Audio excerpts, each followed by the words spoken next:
Thank you actually for all that you do. You always leave from a place of excellence. So I love, love, love that. Looking forward to seeing you here in the ATL just in a couple of days.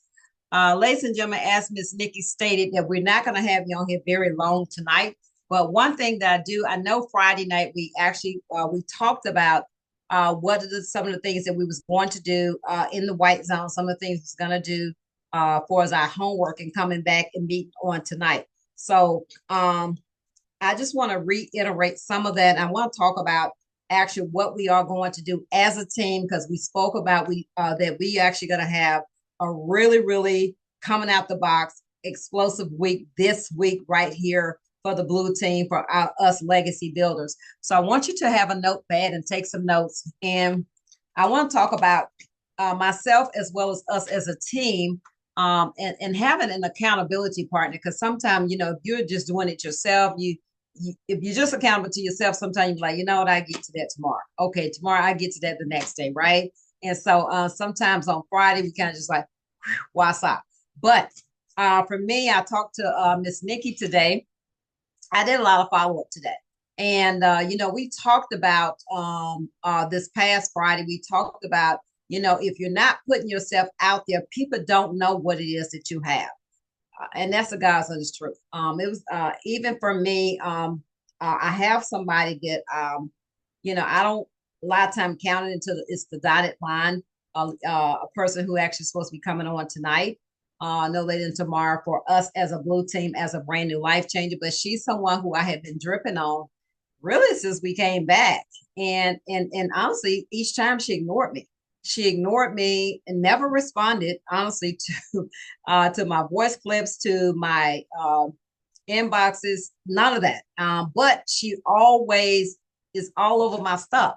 She always, commenting, but I know she used to be in TLC before. I didn't know her when she was there before. I know from her page that she used to be in TLC. I don't even know what team she was on or who she was with or whatever.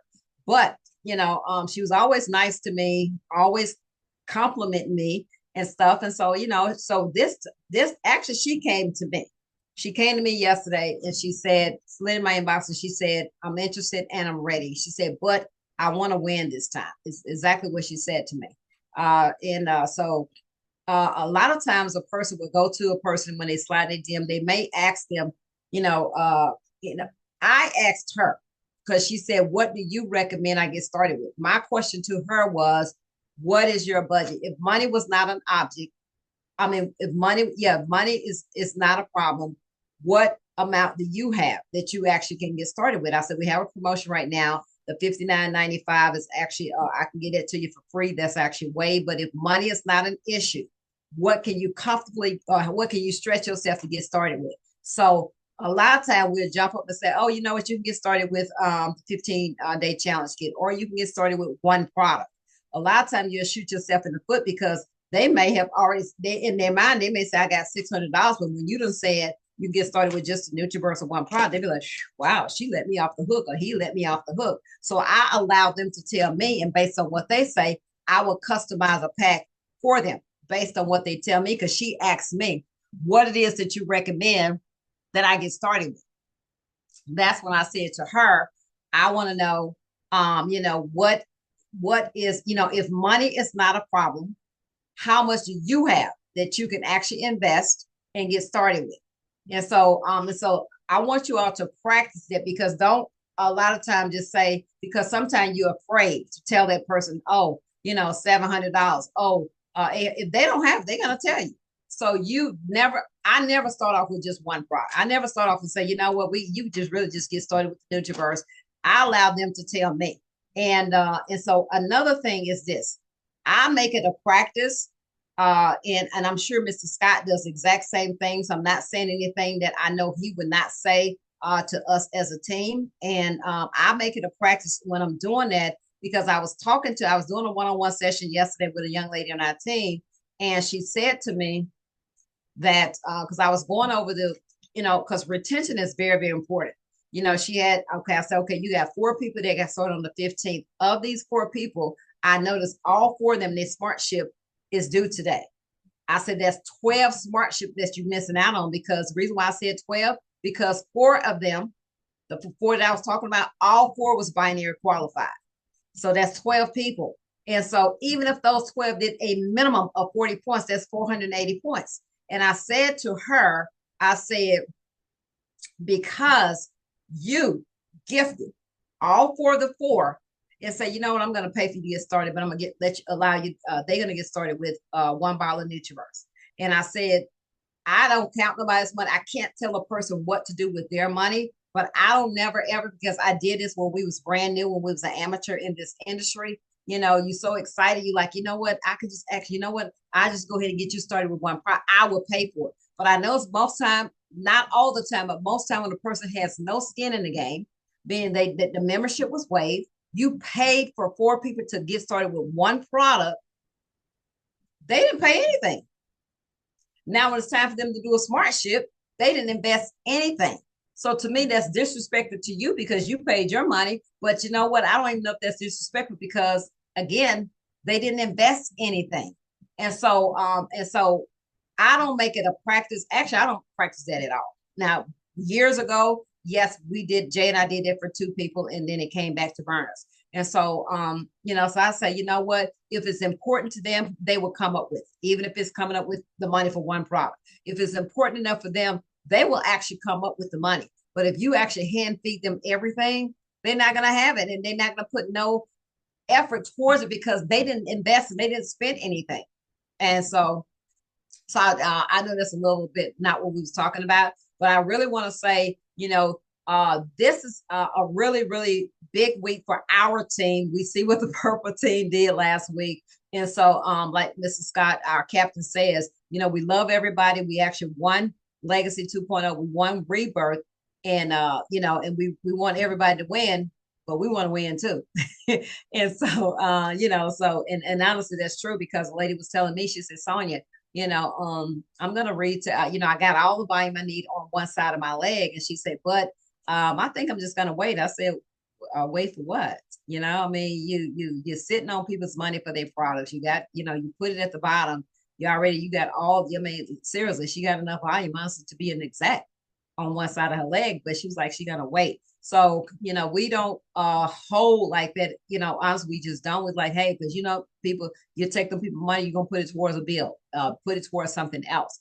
So I know Mr. Scott is on here, but I really want to definitely mention what we talked about because I personally spent most of the day doing follow-ups. I spent most of today, following up with people who had said, from the third, I haven't even done my 30 and 5 today. I haven't. I'm going to get it done, but I haven't done it thus far. But with that being said, I'm going to bring on our captain. I have mad respect for him.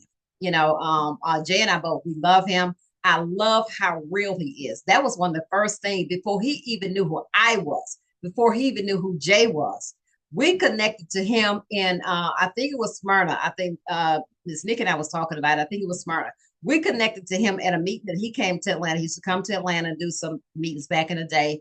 And he, just his connection, his aura, he talked about his mom and what his mom had passed from cancer. He talked about, yo, what's up? And talking about, like being in New York and like somebody on the street smoking cigarettes and how, I mean, all of that, it really connected to Jay and I. And I love how he just moves the crowd, how he trains and stuff. And so I'm glad this time go around, we actually get to work together versus from afar. But he always been that person. It doesn't matter if he's financially connected to you. He's and what y'all see today, he has been like that from day one. And we met him in 2016. He's always been that person. He's always been that guy. He's always been that person. It's not about him. It's about helping, honestly, everybody. And I love that about him. And he's a veteran.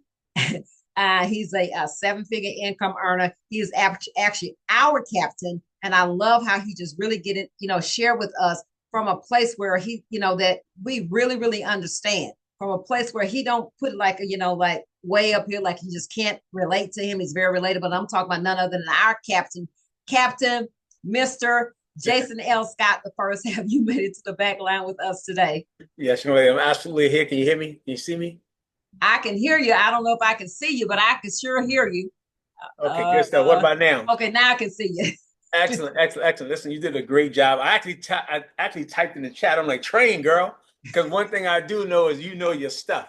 You know what I'm saying? So as a co-captain, your words are just as important as my words. I know they say the word captain, but you remember when they first said it. I'm like, listen, if you the captain, you can be the captain if you want. I'm going to support whoever. Whether you support me, I support you. Is an equal thing because I know we both bring something of value to the organization. We have a lot of the same similarities of how we look at things, and we may say it different ways based off the experiences of life, but it's all the same stuff. And that's the thing about all of us. We're all going to have the same thing. Like right now, the purple team is teaching a lot of the same stuff. The retail stuff, 5 for 25, or things you said, it's all the same stuff. What's going to make the difference is how you choose to tap in and bring your value to the table.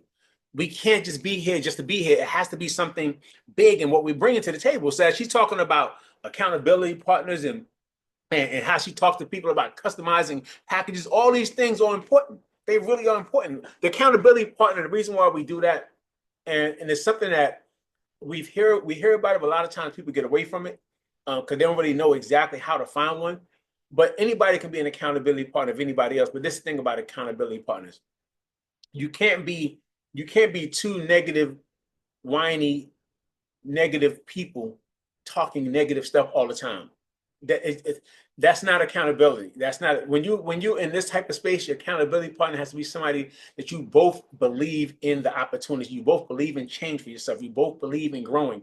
And sometimes in that belief, one of you guys may be down for a moment, emotionally, something going on, and one has to be the one that's always picking that one up. Don't just allow yourself to go, yeah, what I know, bro. I hate that too because life is so rough. No, when one is down, you have to be willing to keep on elevating. Sometimes I remember a long time ago, one of my accountability partners, who it was my good friend and stuff, and he was saying to me, he had he actually my sponsor as well, but he's my accountability partner. So he had said, because he knew my story, he knew what I was saying. Like I used to tell people all the time that the reason why I do what I do, the hardest I go, is because all that I am and all that I ever hope to be, I owe it all to my mother. And I promised my mother the night before she passed away that I was going to always empower the lives of my people. And empowerment simply means enabling others to act upon that which they already know that they're truly destined for something great. So in my promise of doing what I'm doing, the night before she passed away, when I was holding my arms, that's the story I should tell before. I said, she was on a hospice bed and she was making this noise, and I'm asking my sister, like, what is she saying? My sister was like, just pick her up. So when I picked her up, I went to put my arms up under her, right? And when I went to pick her up, she was so light, I tossed her in the air. And when I caught her, I just burst out crying while I was there. Now I didn't cry because I thought she was about to die. I was crying because of all the lies that I told Erica. Yeah, mom, one day I'm gonna set you free. One day I'm gonna give you money to travel the world. One day I'm gonna take care of you, girl. All this other stuff. One day, one day, one day, one day. Every time I kept saying one day. But 2 day, every time something happened and I started making a little bit of money, I want to take a break. I deserve a break. I deserve some time off. I'm working hard too. All this nonsense and stuff I just say to myself to make myself feel okay, but not keeping the promise of my mother when she was alive. So now when I was holding my arms and I said, Mom, I promise you, I'm not going to stop. I'm going to continue to empower people. I'm going to do something big for you. And every time I tell people, every time I do what I do, I'm going to tell people I do what I do for you. I said, I'm not, and I said, you hear what I'm saying to you? And as I'm saying it, she couldn't really talk, but she was like, so her nod was affirmation for me that when I say I'm gonna do this thing, I do it. When I keep going, I keep going. Trust me, it can be overwhelming. Trust me, I can lose myself in a moment. Trust me, I'm a crybaby, so you're like a cry baby. I'm saying I'm here talking to you guys today. When I get the phone call, I'll be like my guy from which show was that? I think that was which one was that? That was Boys in the Hood when he was at home. He was out and the cops was treating him bad, and he came back and he went to his girl and she was like, "You good?" He was like, just punch in the air. I do that. Trust me. I know it's like me punch in the air. You like, hey guys, you got it. And you walk out the door and life is so heavy. You can start punching. I get all that. I trust me. I understand it. But that's why when I say you have a workout partner, you got to have a workout partner that when they there, okay, listen, I got you. I understand. So we can have empathy for what people are going through, but we can't sympathize in this place. Sympathy, when you start to sympathize, you start to take on the emotion of the people. I empathize. That means I understand because I've been there, have an experience, and I understand it. But my job is to hold you up. My job is to keep moving forward. When you start to sympathize, you start to take on those emotions of people. and we start to feel bad about the situation. We start to now you and them feeling bad, you and them talking to them, you and them in that space. So if you're gonna have a workout partner, you got to be somebody who you like. Listen, I got you. I hear you, but let's keep moving forward. I got you. Understand the process. This is our goal. You know what I'm saying? Because trust me, I've had my workout partners where I'm like, because when I told my workout partner, I'm like, yo, bro, I'm tired. I'm gonna quit out. And he was like, well, didn't you tell me that you're doing this for your mama? Didn't you tell me that you kept a promise to your mother? And I was like, yep. I said, let's get back to work. But because my workout partner was able to hold me accountable for the things that I said I want to do. So if you have an accountability partner, that's your workout partner. If there's an accountability partner, you hold each other accountable. If you say you're going to do a thing, you do the thing. You say you're going to do the work, you do the work. All these things are important. So for this, I want you guys to be accountable for what you say you're going to do. If you say you're going to bring value, for instance, I did the call the other day and I said, listen, guys, on Friday, I said, this is our call. I said, you have volume on this side of your business and some things over here. I said, reach out to me and let me know so we can have a conversation. Like nobody called me. Nobody hit me up. Like the whole weekend went by. A few people did. Don't get me wrong. A few people did. But all the people that should have been hitting me up saying what's going on, because listen, sometimes you may have a coach or a sponsor, a mentor already. And a lot of times I'm going to always ask, what did your coach and mentor say to you? And whatever they tell me they told you, I'm normally going to keep you in that space, and then I encourage you in that space that they give to you. You know what I'm saying? But as we're in this challenge, you know what I'm saying, as we're in this challenge right now, sometimes we just need to have another level of encouragement, some other way of how we hear things. That's why when Sonya was like, I know Miss Scott's online, I'm like, nah, don't rush, train, because they sometimes can hear the voice of the Holy Spirit of somebody else. They can hear it. They can hear how somebody's communicating, a feeling, a vibration, something that caused you to be like, you know what? I just love what she was saying. The way she said this today, for some reason today, just like she said, the young lady she's been dripping on, something about now. You know what? Because she wasn't just doing stuff. She was watching her, but she's watching her, what she's saying, what she's doing. She wasn't just watching blank pictures. She's seeing her working out. She's seeing her doing stuff, seeing her at events, seeing her, listen. She was saw her, listen, you guys, listen. I didn't see it a little while ago. Sonya, listen, your hair is dope, Sonya. Sonya got her hair done, she like this. I said, yo, my dad was popping. My dad was, okay, oh, that's how you do something. She was feeling herself in that chair. She like this. I'm like, oh yeah. You know what I'm saying? That's why she was like, Sonya, girl, you glistening. Give me a call. See, sometimes they got to see you in your glisten. They got to see you and that you still about this. And when they see you, then that's when they start to reach out, but they got to see you. But before they can see you, you have to see yourself. And that's what a lot of us are missing. We're not seeing ourselves in this equation. It's all good to keep watching everybody else. We're not doing these talks just to do these talks. These calls not just do the calls. It's really about making sure that you guys put yourself in a better space so you can have a better opportunity. There's so many things that we can talk about, we can train about. A lot of times I'll talk on keys or steps or different things, but it's the realness of self. And it goes back to, like I said, I've a coach, right? And as a coach, I have different things that I talk about. When I first start working with people, I start talking with them about different spaces that they are in life, right? And that first thing that I could talk about is like discovery. Write this down, right? When I start working with people, before I can really understand where they are as a person to help them, I talk about discovery. In discovery, I like to talk about two things. I say we're going to reveal some things about our identity and our awareness. Write those things down, right? So in discovery, when I start, anybody I work with, and even when I ask questions a lot of time, I ask questions because for me, I want them to reveal some things for me because based on how people talk, how they communicate, how their self-talk is, anytime you guys talk to me, I hear your self-talk. If I ask questions, because again, we talk to ourselves a certain type of way, certain key words we say all the time. Sometimes I record myself and I realize that certain words I double talk. I say the same thing all the time. Certain words I use all the time. That's a self-talk. Even when you're by yourself, you're saying certain things. So that self-talk that you have can reveal things to me when I'm working with people, but it hasn't revealed things to you as well. Like for instance, your identity.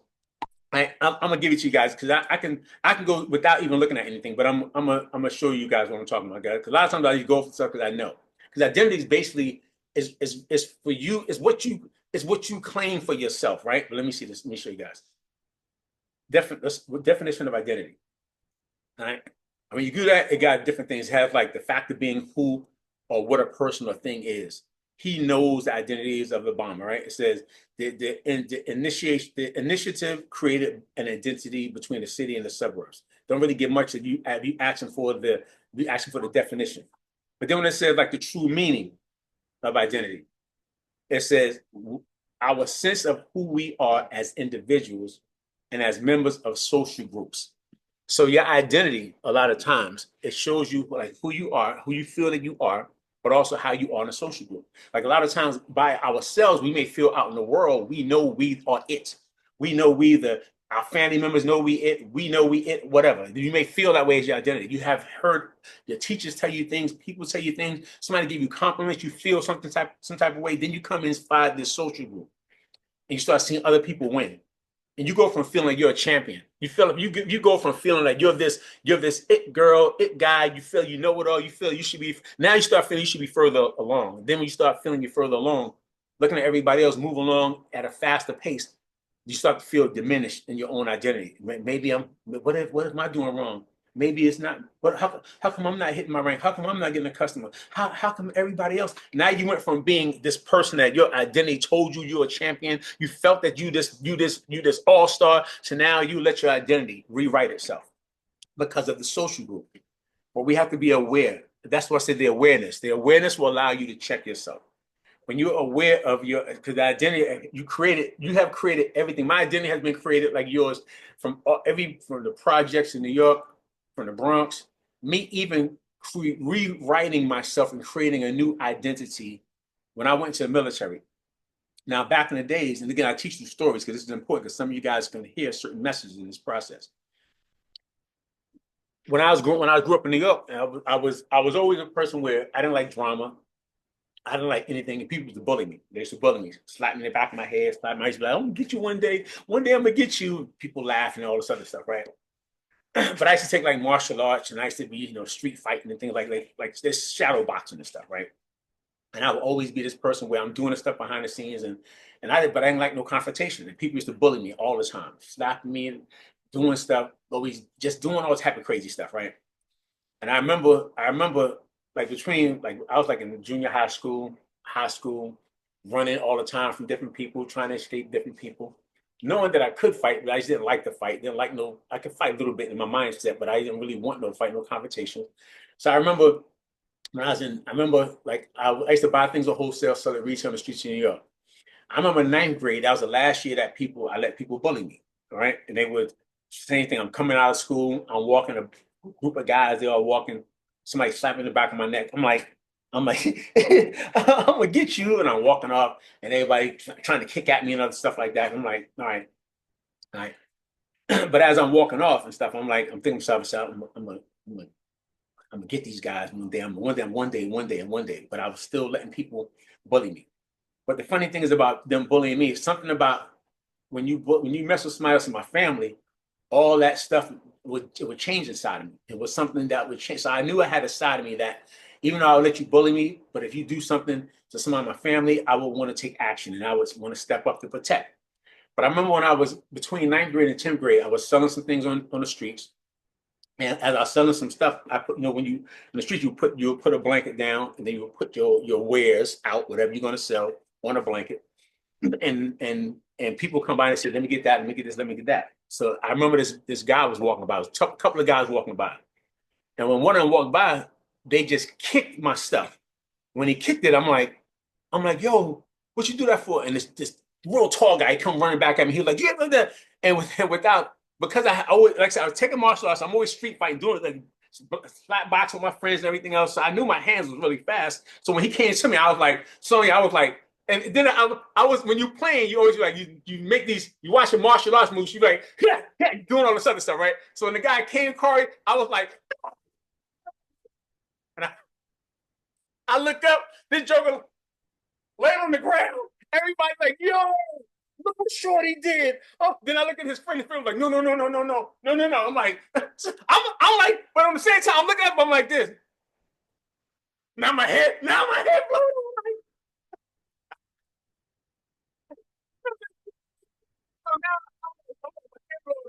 So I get to 10th grade. By this time over the summertime, it was back in the days.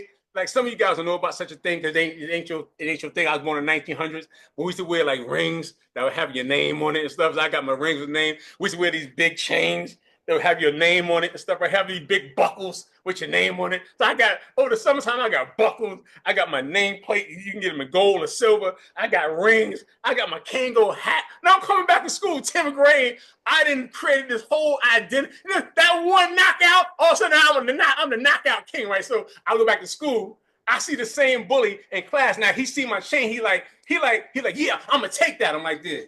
Yeah, come and try that. No, he like this. Yeah, whatever. And he bounced off like a muppet, whatever. I'm like, yeah. I'm like, yo. So the reason why I said that, because after that point, I still don't want to be a bully, but I knew I had these hands. So going into the military, this is the deal.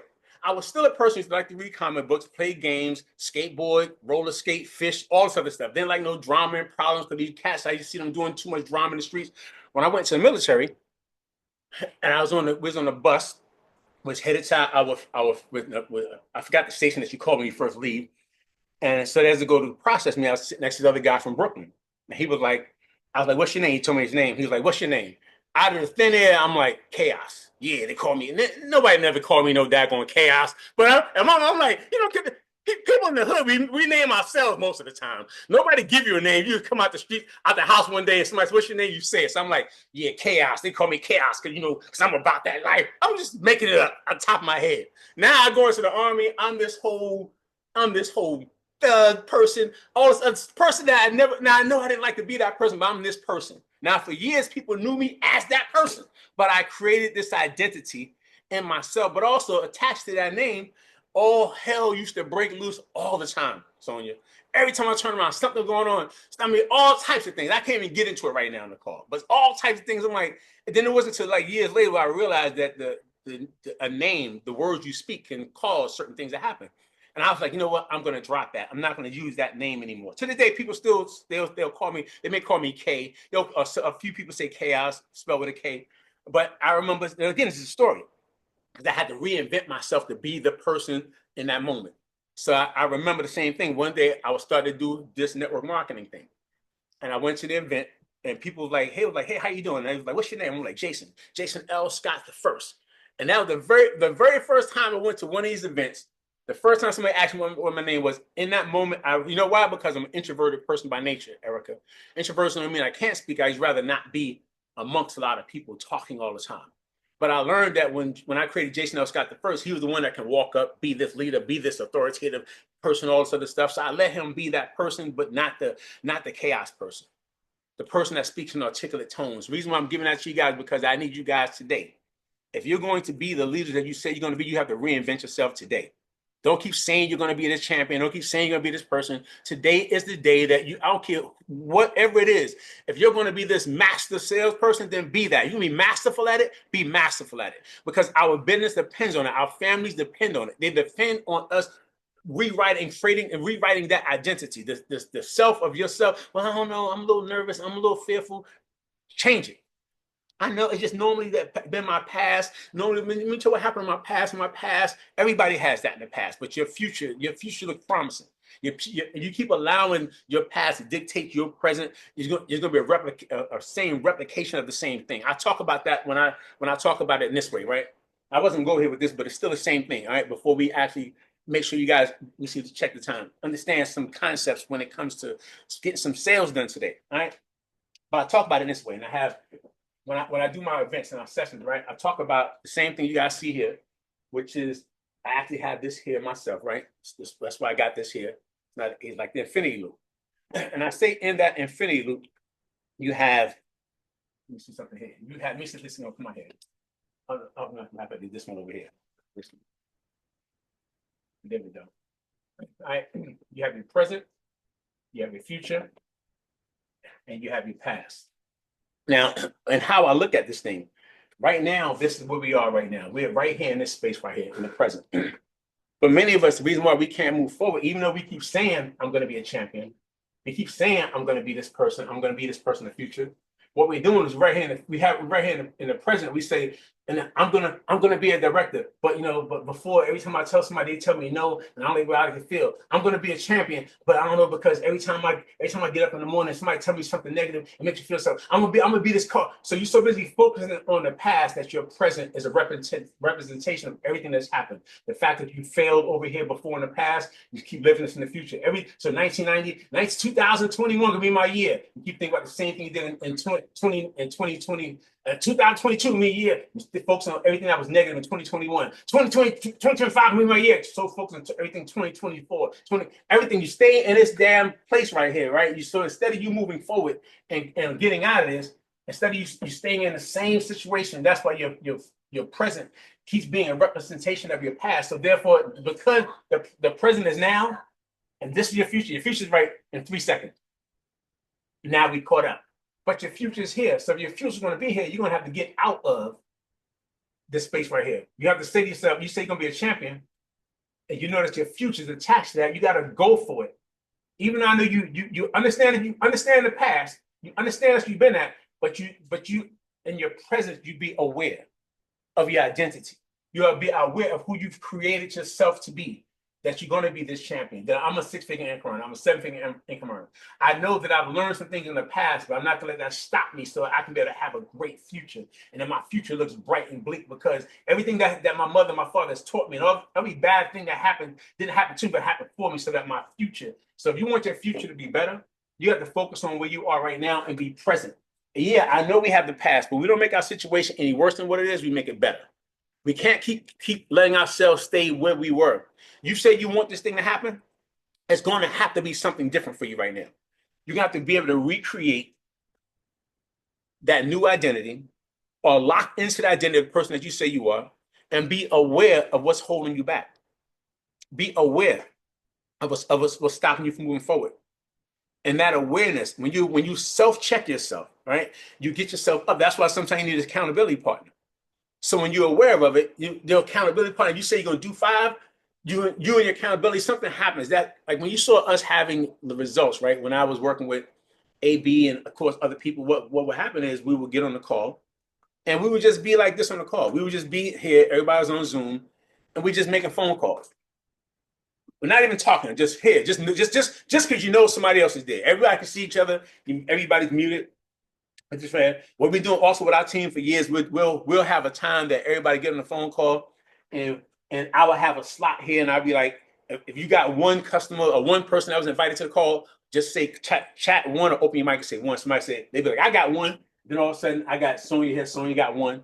Then we go back to making phone calls, mute it out. Then Corey I got one. Corey got one. And what happens is other people who be sitting there, they be like, they see other people start to move forward. And that's like accountability. Like you be like this, hey, I got this call going. Sonya, I got one. And it does something to your spirit and your energy. You know how I know? Because we did that with AB and them. When we stayed up for that night, we was getting calls, people doing things that they normally wouldn't do. I was keeping people in this mode because I recognized it was a way of accountability. If you want this thing to happen in this next space, you're gonna have to lock into a new philosophy of self to create a new identity. I study Stoicism, a lot of different things, like even like, let's say like Marcus Aurelius, right? Listen, this outside of the thing, but he had something great that he was talking about years ago, right? Like eons ago. One thing he was talking about when it comes to focus on yourself, when it comes to like really building yourself out, it's like, write this down. It's like, find your purpose. Find your purpose. This is how I want, so you don't have no self-deception and self-destruction and all this other stuff. Find your purpose. Now, when you find your purpose, I say it in this way. We tell people to have vision. We tell people to have purpose. And your vision pushes you. Purpose pulls you forward. And as your vision pushes you, it'll keep you going. But sometimes in our vision, sight can distort your vision. You may lose your balance. You may hit one knee down for a moment. You're saying vision is pushing you. Sometimes it may push you off balance. You're like, oh, I knocked myself down. But you get back up and keep it moving because you have a vision of what you want to do for yourself. But purpose pulls you. And when you have a purpose, like I said, my promise to my mother is part of my purpose to be able to, because I didn't keep my word. I didn't do the things I said I was going to do. I wasn't able to. So because I know she still watches me. I know she still sees me. I know she still, like, people always say, your mother watching me. I just have to believe. I believe my ancestors. I believe they see me. I believe in it because I believe in it. I'm like, let me make them proud. Let me do the things that I said I'm going to do. Let me not let nobody else experience what I experienced, not keeping my promise to my mother.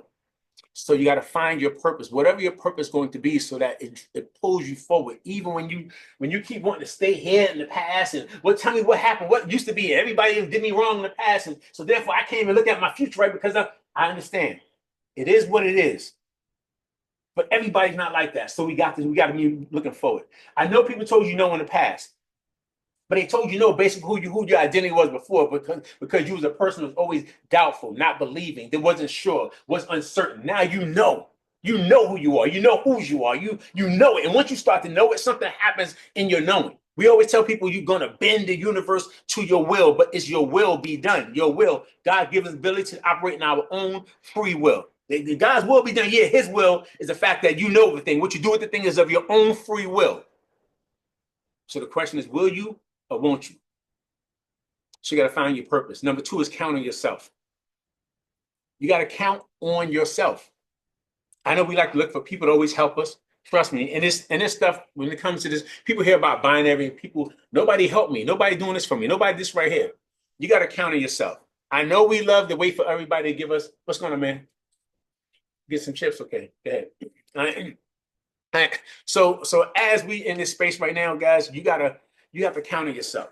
When you say you're going to do a thing, don't. Well, nobody called me, nobody text me, nobody reminded me. Well, how come? No, I didn't know about this right here. There's so many avenues that you can actually get the information. We normally tell people, today, I purposely send no text to nobody.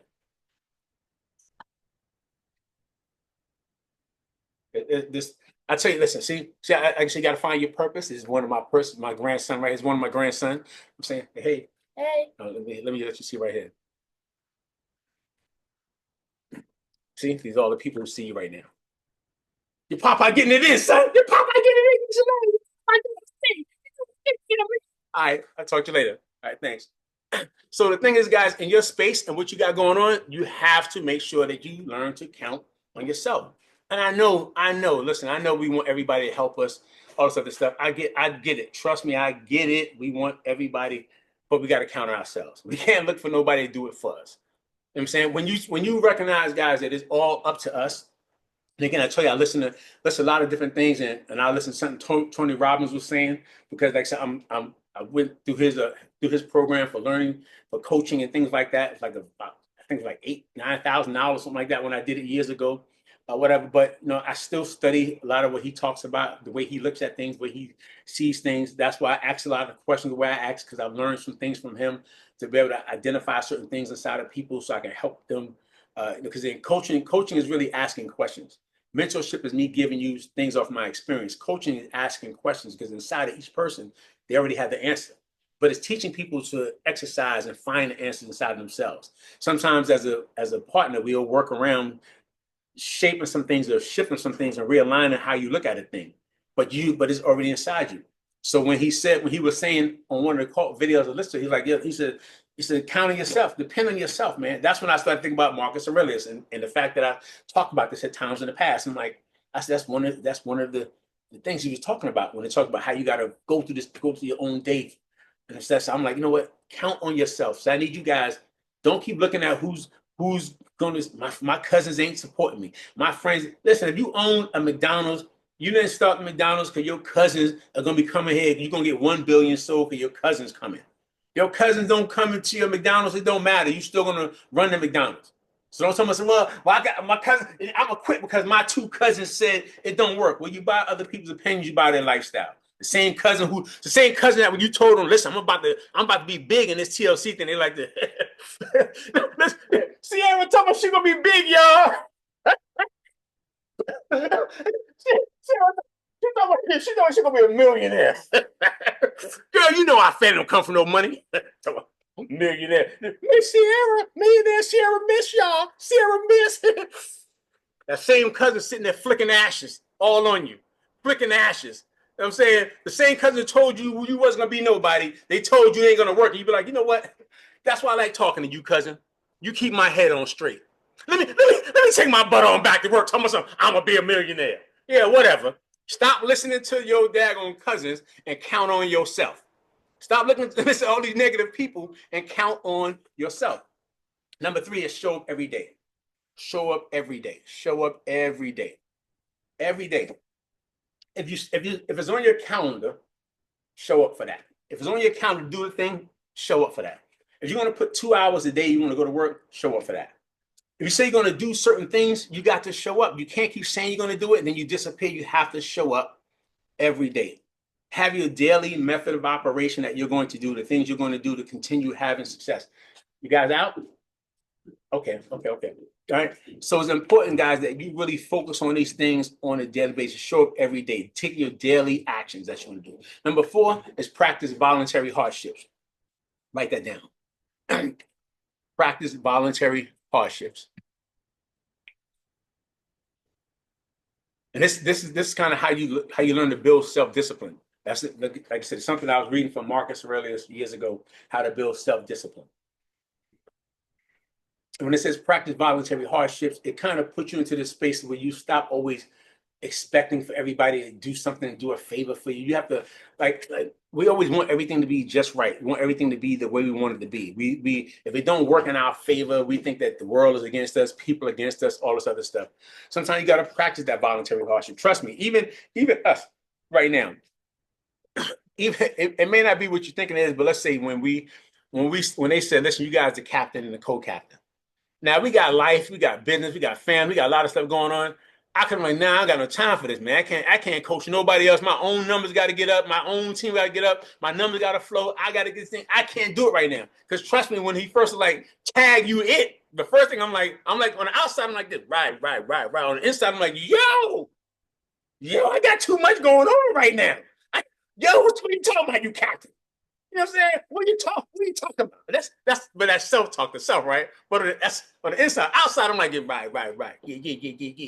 Yeah, I got you. Yeah, I mean, yo, Sonia, we're gonna crush him, right? We get the call. I'm like, yo, how am I gonna do this? Oh Lord, come on, Lord Jesus, baby Jesus, help me. I'm like thinking, I gotta get myself together over here, right? How to gain my composure. And it's all good. Because again, you have so much things going on, but I was like, you know what? It's going to be a hardship, but I expect for a quantum leap. I expect for fast growth. I expect for a new leader to come on because I've done it before. I found a leader and then thousands of people are coming. I've found somebody in Kazakhstan. I got thousands that I'm going to go see. Found somebody in Africa and I got thousands I'm going to go see. I found somebody in Mongolia. I got thousands. I found somebody in Iceland. I got thousands. I've done this over and over. But even though I've been out the game for 2 years and I'm coming back, I was like, I don't know if but I'm like, no. Let me practice this voluntary hardship of realigning myself with everything I got going on so I can make the time for the people. Because even though, see, what happens is your mind will go to, I'm working with all these people, but I don't see no money. I don't see them. It's not manifesting in my back office because you guys not in my binary. So if you're not in my binary and I don't see it happening, of course you're going to be like, man, I'm doing all this work for all these people. But I'm like, no. I expect for great things to happen. I'm going to sow and not sacrifice. I'm going to sow. Because as I put these seeds here in Sierra and Sherry and Peggy and Deidre and Rosie and Natalie and Sunshine and Christian and Peggy, Tia, everybody, I'm just sowing and putting things out, Christy. As I put it out, I know the universe. I know God. I know the sowing. I'm going to reap it.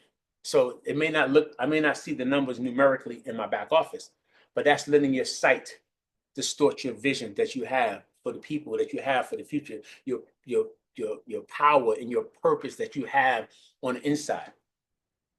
So you got to be willing to practice the voluntary hardship. You say you want great things to happen for yourself, but you have to sometimes practice and just let yourself that always it is what it is. Let me learn how to deal with this.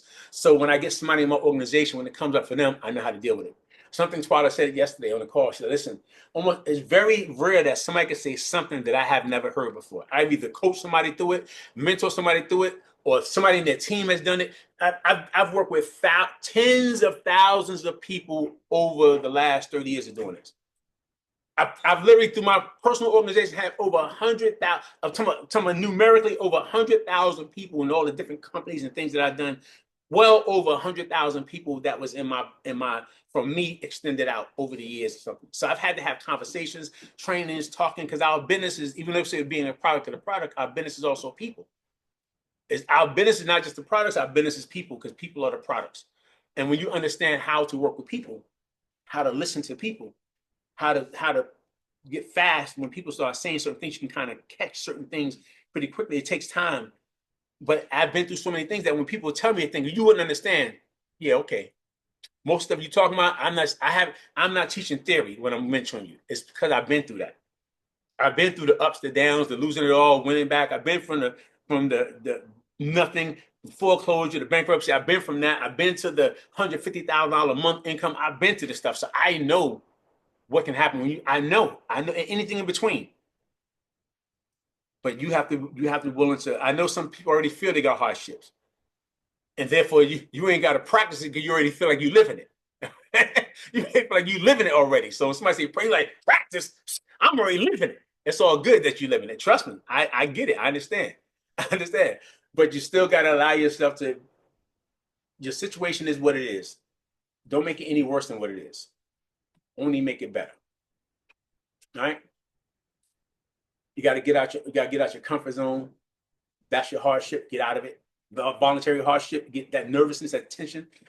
You got you got to be willing to do it. Constantly test yourself. Love you too, man. All right, man. Love you. Be good, man. All right. Upper Q. Love you, man. Be good. All right. I'm sorry, guys. They didn't. You out? See you next Saturday. All right. See you next Saturday, man. Be good. All right. Next Sunday. All right. Love you guys. Be good, man. All right. So when you're in this space, guys, and you allow yourself to be in this, when you let yourself just, you know what, I'm gonna constantly test myself. I need you testing yourself. I need people on this call to be this next level of leadership. And number 5, write this down. This is important. Practice the dichotomy of self-control. Practice the dichotomy of control. Let me say it. Practice the dichotomy of control. That means some things are in your power, some things are not. There's a dichotomy in that, right?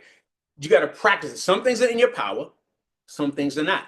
Because we want everything to be in our power, when it don't work in our favor, we want to get mad, want to talk about it, tell everybody. Listen, some things not in you just can't control it. My control is knowing that I'm not going to be always be in control. That's it. I can't explain it past that point. Once I know I'm not always in control, I'm like, all right. Okay. Somebody goes, yeah, I'm tell you, I'm just all right.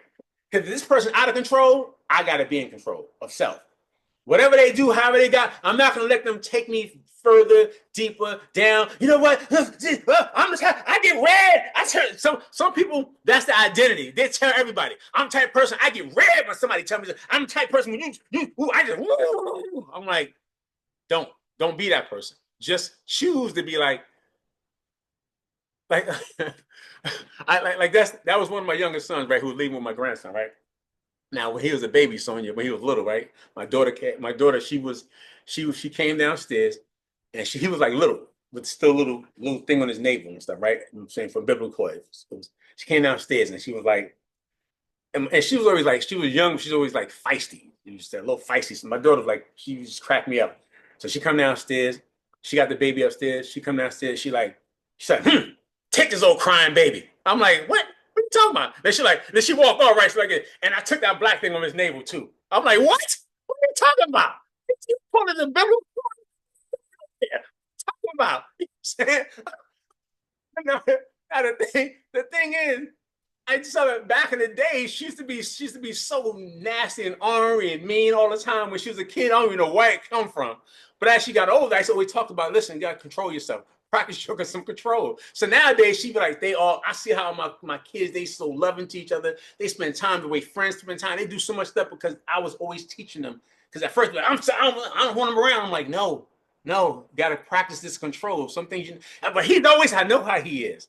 I get it. I know how he is. But you can't have him making you feel like you want. And I always bring it up, like she got like you want to tear his navel off. You can't do that. I pull that black thing of his navel too. What are you talking about? You pull that black thing of his navel too. You know what I'm saying? And she was about 4. She was about 4 years old when she did that and stuff. You know what I'm saying? So the thing is, guys, we are in a space right now where we all have to learn that some things are in our power and some things are not. And when they're not in your power, you have to listen. It can't just be a conversation. It can't be just, it sounds good, Mr. Scott. You got to really be like, all right. Somebody say something, do something, you gotta be like, okay, It ain't for them. It's for you. They're gonna do what they may not have control. So if they don't got control, I gotta be in control. Two of us out of control, we got a problem. And now, and their problem may not be what your problem. So they went on with their life, especially if they know that it caused you to feel some type of way. Because there's some people, they'll do stuff just because they know it rubs you the wrong way. And when they know it, they know how to make you feel some type of way, so they'll do it just because. But I'd be like, all right. Especially when I know I've been to, I'd be like, yelling and screaming, so mad that I'm like, I feel like a blood vessel about to burst. Whoever been there before, who know what I'm talking about? Don't get bougie in this call. You guys know what I'm talking about. Don't be all bougie here at 9:52 on a Sunday. Everybody bougie now. That's not me. I put your pinky out while you take your cap off. I could never. Whatever, you bougie self. You have been there. We all have been there at some point when somebody had rubbed us the wrong way. We about to blow our tops, blow our stacks. But this time, when it happened, you gotta be like this. All right. Let me practice this control. That's all it is. Just let me practice it for myself. That's all it is. All right. That's really important. Number 6, he was saying, never play victim. Never play victim. All right. Just never play victim. Step up, even when it's not your fault. Just be like, okay, all right, okay, all right, all right, all right, okay, and just keep it moving. Just never let yourself be in a victim mindset. And trust me, we all can. We all can feel that way. We all can. But you guys got to say, you know what? Okay, all right, and we just let it. Just you accept it for what it is. Especially if you yourself have played a part in something, we have to learn to accept our role in it. And if our role in it has played a part in causing somebody to say something or how he is, because again, a lot of times we want people to respond how we want them to respond, but they're gonna respond how they respond. And if what I say don't get you to respond in a better manner, and you want to keep on, I'm like, all right, you gotta let that go. You know what I'm saying? I'm not gonna be the victim. Now they want to be the victim. Let them be the victim. I'm not gonna be the victim, and keep it moving. Am I making sense? Because those things are important. Number 7, practice delayed gratification. And again, this is something I got from Marcus Aurelius when it comes to how to build self-discipline. And it's something that I've been using the same notes from this like years or something, because it helped me, because I'm always listening to different YouTube videos, and I got it from a YouTube video years ago, and I liked it. It made sense to me, and I study these things for myself. So when I say practice delayed gratification, a lot of times right now, many of us we get mad if we say we want to earn $1 million, or we want to earn 6 figures, and then because things ain't working the way you want it to work as fast as you want it to work, you start to feel some type of way, but you start to let your energy, emotion get crazy with it. I'm gonna quit. I'm gonna stop. This thing ain't working for me. No, practice delayed gratification, knowing that the process that you're doing, you're learning, your work, it's on the job training, and you're learning things about yourself, so you can learn how to work with other people. Because if you can't work with yourself, you can't work with other people. Leader of one, leader of many. If I can't lead one, I can't lead any. So you have to learn to lead self first. So because of that, guys, you have to learn to practice delayed gratification. It's going to take the time that it takes. As long as you're doing the work you got to do, it's going to pick up pace and pick up steam. But you have to allow yourself. That's what this is like. Traditionally, I do these calls as a Sunday night vision mastery call, because you have to master the vision. Everything else, everybody talks about the same, get binary, get 2, get 3, but it's how you feel about the things, how your interpretation of these things, what they mean to you, the meaning that you give these things to yourself. That's where your truest level of success is going to come from. The meaning that you give to yourself for these things. All right, am I making sense? All right. All right. So number 8 is ignore naysayers. Ignore the naysayers.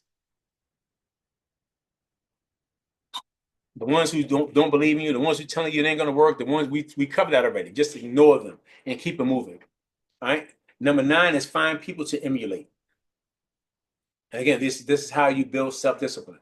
Find people to emulate. If you like a thing, the way somebody says a thing, does a thing. Because again, I've been a culmination of a lot of great speakers and coaches and mentors. That's why when Sonia said she saw me at the event and how I was speaking, it's because over the years I would see different coaches, different mentors, different people that I was taking notes from. I'm taking those things, what they're talking about, but I'm also looking at the crowd and seeing how the crowd responds to things or something like that. If it's like I don't know, like back in the days, they used to always do. It's funny because nowadays we'll tell a person that their price on something. We'd be nervous and scared to tell them the price of what it costs for our packages, right? But I remember this always had these infomercials all the time around the clock.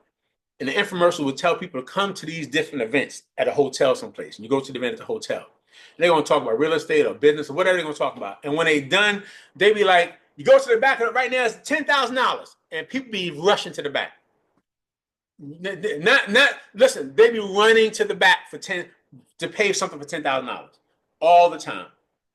All the time and stuff. You know what I'm saying? So when I'm getting to events and I'm watching how the people move the crowd, I'm listening to the words they're saying, what they're doing, but I'm watching what they're saying leading up to a point to get a person to make a decision. When they do it, the person in their mindset have made the decision based on the things they're saying. So when I said there's 4 levels of listening, listening to, listening at, listening with, and listening for, FOR, listening for is the highest level of listening. So when I'm listening, but I'm watching, I'm observing how the people are responding. Just like when we be on these calls, we got guests on the calls, I be looking at the guests. If they got the cameras on, I like to see how they responding. That's why when I be talking to people and I'm saying things and I like to have the cameras on, I can see if they grimace, I can see certain things. I'm able to shift conversation or say certain things based on how people are showing up or whatever, which why I always say have your cameras on so I can be able to read and kind of flow with you in that process. But find people that you can emulate. We always say it's okay to be a copycat as long as you copy the right cat. And we've been hearing that for a long time. All right. Number 10, I'm almost done here. Honestly review your day. Honestly. Find your weak spots. Find your weak spots that you had and be self-aware. If you know that you haven't done your 30 and 5, if you know you haven't talked to nobody, if you know you haven't done anything, if you know it, you have to be honest with yourself. All right. And the great thing about this, number 11, is forgive yourself. Forgive yourself. Forgive yourself for all the things that you say you're going to do. I had to forgive myself for that for my mother, but not keep my. I have to forgive myself because he used to tear me up at one point that I didn't do the things I said I was going to do for her. He used to tear me up, and sometimes you can relive a situation or you can review it. I write that down. Sometimes you can relive or review a situation, right? Sometimes I'll tell a story and I'll review it. That means I can tell a story about my mother and just say it, and I can review it because I'm going through it, not attaching myself connected emotionally to that moment. Sometimes I'll review it in my mind, and when I review that same story, tears start coming down. I don't mean to do that, but it is just because I'm going into an emotional space. I go back into that moment. I'll jump from here to right there in that moment, in that space, and then I feel it and I see it, and then I'll go into this space. But you got to learn to forgive yourself. When you go back to this space, to you felt like somebody took advantage of you. You felt like you should have been stronger. You got to forgive yourself. You felt like you didn't do something right in the moment. You forgive yourself. It's okay. You got to forgive yourself. Don't worry about what. But the people, just listen. They're gonna do what they do. You got to forgive yourself. You be honest with yourself and forgive yourself, and be back present in the moment in forgiveness for yourself. I'm saying because that's going to help your subconscious. It's going to help your self-awareness. It's going to give you an opportunity for you to become bigger and better at what you're doing. So I want to say those things to you guys today because everything else we talk about when it comes to mastering your self-discipline. Matter of fact, let me give you this real quick and you just take a screenshot. Right? Take a screenshot of this real fast. Right? It's one of the things that I use sometimes, right? And again, let me see something here. See if I can get this. I want you to take a screenshot of this real quick, right? I'm going to take a screenshot right here. All right, I'm gonna roll it up some. Got that? Take a screenshot right here. All right. Take a screenshot right there. All this is right here, right? I work with people on a weekly activity overview. That means on a daily basis. And this is what I'm saying. So if you don't got to go through all the stuff, but just recognize that we tell people to prospect, share the plan, do 3-way calls, personal retail, get new members. That's all it is. So sometimes people forget to do certain things. They just post. So you got to remember, you got to say how many people did I sample today? How many people like on a Friday? How many people did I sample? How many outbound calls, inbound calls did I do? How many social media emails or texts or invites did I do for my 30 and 5? How many times did I get somebody on the call? All it is when I work with people who normally I send this sheet to, and they come back and they say, Mr. Scott, my business ain't working. I'm like, let me see your weekly activity overview. When I look at it and I see that they like how many one-on-ones you did? None. How many lunch calls you do? None. How many opportunity calls you got people on and you did for yourself? None. How many home parties did? 0 or 1. How many lunch meetings you did? None. How many recorded opportunities? So if you have a bunch of zeros, when somebody's talking to you, it's not, you got to have personal responsibility for what you're doing. How many retail sales you did? How much you earned in Fast Start? How much retail profit you earned? How many new members did you get into the business? How many new members came in your roller tree? All the stuff is, it just gives you something that you can think about for prospecting, sharing a plan, three-way calls. So I only show that to you guys again, just for you guys to know that if everything is 0 for you on a Monday, everything is 0 on a Tuesday, everything is 0 on a Wednesday, then you got to check yourself. You can't blame nobody, but you can't blame nobody else. That's what you look at it as you say to yourself, what can I do today in my DMO? I know things he say do playfish, but what can I do in between that? How many in the playfish? How many leads? How many? It just gives you a way that you say to yourself, if I got a bunch of zeros, it ain't them. It's me. It's me. So this week, guys, we got to make sure that we get some new people enrolled. We gotta get some new people to join the fight, to join the faith. All right, let me say that. Get some new people to join the faith. Be a part of this because we need more numbers that help us move forward with this process. You got to get binary qualified, get some people into the business. You need to get some sales. All right, so you got to get some personal sales. Many people that you've been talking to, ask them for their support and their help, and get them to join you in this fight, in this faith. This got to be a week, guys. We can't wait till the last second. I got people that's my personal team that they working with the other team. I'm like, I'm not gonna hold them back. I'm trying to get them directed right now.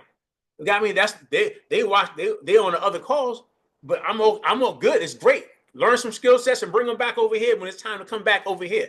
All right. But I still have conversations when I have talks with her. I'm like, where you at right now? She's like, this is my week. All right, let's get it done. Let's get it done. Now don't have me breaking directors in this for the other team over there, but they're my personal team. So it got to happen. I can't hold them back. I'm saying I'm holding myself back. You got me? So there's no way I'm going to do it. You know what I'm saying? Matter of fact, let me tell you how some people are so resourceful. I looked at my DM. Somebody from the other team was in my DM like, hey, listen, I can't find nobody to do a call for me. Can you do a call for me? She's on the other team. Now, if I had saw it, I promise y'all to say yes. But I didn't see it a little while ago. Not because it's only because if somebody has in their mindset, they focus on their purpose. I gotta support their purpose. If their purpose is to not, they ain't just winning just for the thing. And that she's like, she wasn't saying it because I'm on this team. She's like, I got to get my 2. This could be my possible binary. So I want you to be just as hungry. But the thing is this, we're available for calls. Many of us, we got to do 3-way calls. We got to be able to reach back out. I'm available for you guys. Listen, I want to work on my personal group, yes.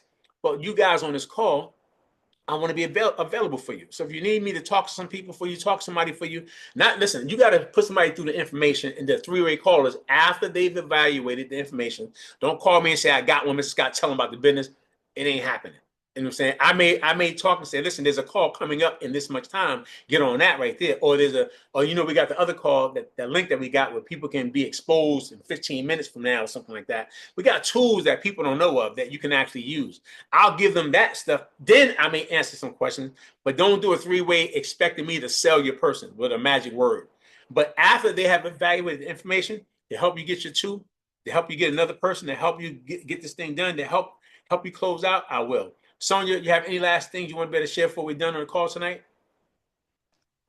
No, you did an amazing job. Thank you for always being here for us as a team, Captain. And I know you got a lot going on. So if he's not available, I'm a co-captain. So, if I can help out, same thing. They have to have already seen the information.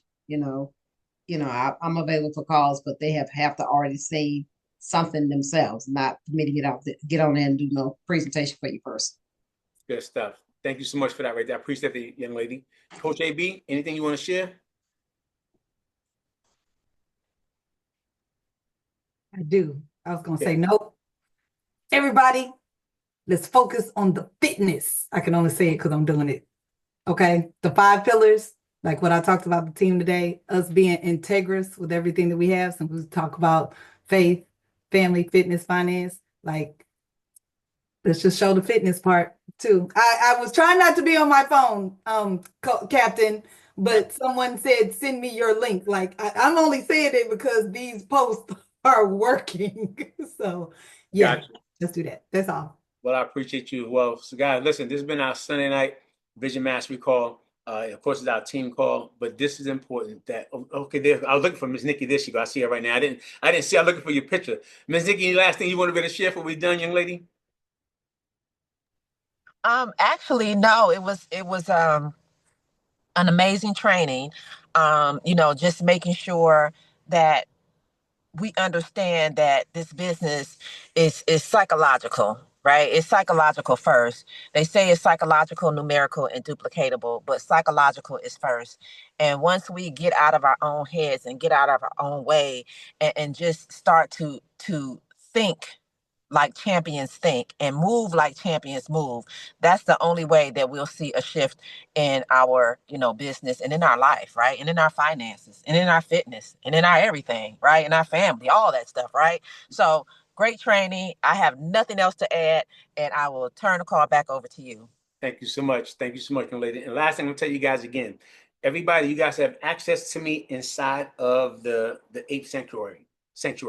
You guys can easily send me a DM, ask a question. Somebody from the other team found me and asked a question. So I know she had to get in our group to ask that be like, are you available to talk to somebody right now?